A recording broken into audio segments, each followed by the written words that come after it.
Hello everyone, आज हम आपके लिए पपीते से पेठा बनाने की बहुत ही परफेक्ट और बहुत ही आसान तरीके से बनाने की रेसिपी लेकर के आए हैं।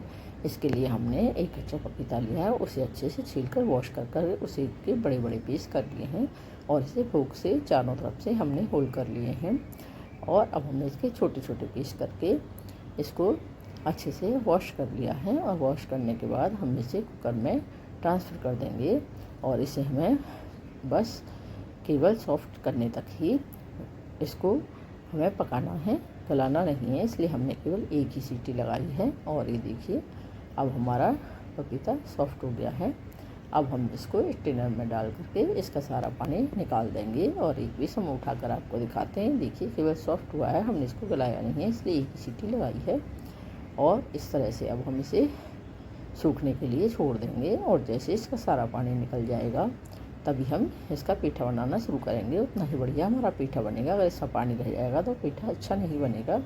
अब हमने इसके लिए एक बड़ी कटोरी चीनी ली है और कुछ इलायची के दाने लिए हैं। हमें जितनी चीनी लेनी है उसका आधा पानी लेना है। आपको जितना पीठा बनाना है उसके अकॉर्डिंग आप चीनी ले लीजिएगा और उसका आधा ही पानी डालिएगा। और अगर आपको इसमें केवड़ा की खुशबू पसंद है तो आप केवड़ा भी इस्तेमाल कर सकते हैं। मेरे पास इस समय नहीं था तो मैंने इसमें इलायची के दाने डाल दिए हैं। इससे भी बहुत अच्छी खुशबू आती है। कई लोगों को केवड़ा पसंद नहीं होता तो आप इलायची का यूज़ भी कर सकते हैं। अब ये देखिए हमने इसको अच्छे से अलट पलट करके चला लेना है और हमको आधी चीनी को इसमें मेल्ट कर देना है। थोड़ी सी बिना मेल्ट हुई रह जाएगी, तभी हमें उसी स्टेज पर इसमें पपीते के पीस को डाल देना है। अभी हमें इसकी चाशनी नहीं बनानी है, पहले हम इसमें पपीते के पीस डालेंगे और जैसे वो धीरे धीरे इसमें पकते रहेंगे और हमारी चाशनी साथ में तैयार होती रहेगी। हमें केवल एक ही तार की चाशनी बनानी है, उससे ज़्यादा चाशनी हमें नहीं बनानी है, नहीं तो हमारा पीठा बहुत ही टाइट हो जाएगा। अब ये देखिए इस तरह से हमारी चीनी मेल्ट होने लगी है। फ्रेंड्स, इतना टेस्टी पीठा बनकर तैयार होगा कि आपको पता ही नहीं चलेगा कि हमने पपीते से बनाया है। बिल्कुल मार्केट जैसा पीठा बन करके तैयार हुआ। अब देखिए हमने ये येलो फूड कलर लिया है, ये हमने इसमें डाल दिया है। इससे इसका कलर बहुत सुंदर आएगा। ये ऑप्शनल है, अगर आपको कलर पसंद नहीं है तो मत डालिएगा, लेकिन इसे डालने से पीठा बहुत ही सुंदर दिखाई देता है। और अब हमने ये कुछ इलायची के दाने डाल दिए हैं। फ्रेंड्स, जितनी अच्छी हमारी टेस्टी हम कुछ भी अपनी रेसिपी बनाते हैं, खाने में जितनी टेस्टी अच्छी लगती है उतना ही उसको अगर वो सुंदर भी दिखाई दे तो बहुत ही डबल टेस्ट हो जाता है।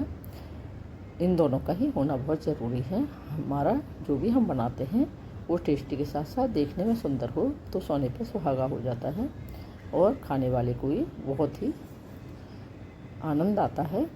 अब ये देखिए हमने इस तरह से अब इसमें पेठा डाल दिया है, कलर डाला है पहले और जैसे ही उसे मिला करके इलायची के दाने डाल दिए और अब हमने इसमें पेठा डाल दिया है। पपीते के पीस डाल दिए हैं। अब हम इसका पेठा तैयार कर रहे हैं। अब हम इसको इसी तरह से अलट पलट करके चलाते रहेंगे। फ्रेंड्स, हमको गैस को लो मीडियम फ्लेम पर रखना है, कभी कभी हाई करना है और कभी लो मीडियम फ्लेम पर रखना है, लेकिन ये ध्यान रहे कि हमें इसे बराबर चलाते रहना है, नहीं तो ये नीचे से अलग जाएगा। और देखिए अब हमारी ये जितने भी पपीते के पीस हैं इन्होंने सारी चाशनी को एब्जॉर्ब कर लिया है और हमारी एक तार की चाशनी बनकर तैयार हो गई है। चेक किया है हमने, एक तार की चाशनी बनी है, इससे ज़्यादा नहीं बनानी है।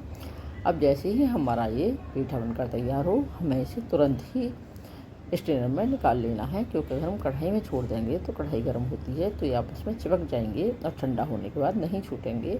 इसलिए हमें तुरंत ही इनको गर्म ही निकाल लेना है और फिर इन्हें एक प्लेट में अलग अलग पीस करके इसको सुखा देना। और अब हमारा टेस्टी पीठा बनकर तैयार है। फ्रेंड्स, वीडियो पसंद आई है तो प्लीज़ लाइक से सब्सक्राइब जरूर कीजिएगा और इस तरह से एक बार पीठा बना करके देखिएगा। Thank you.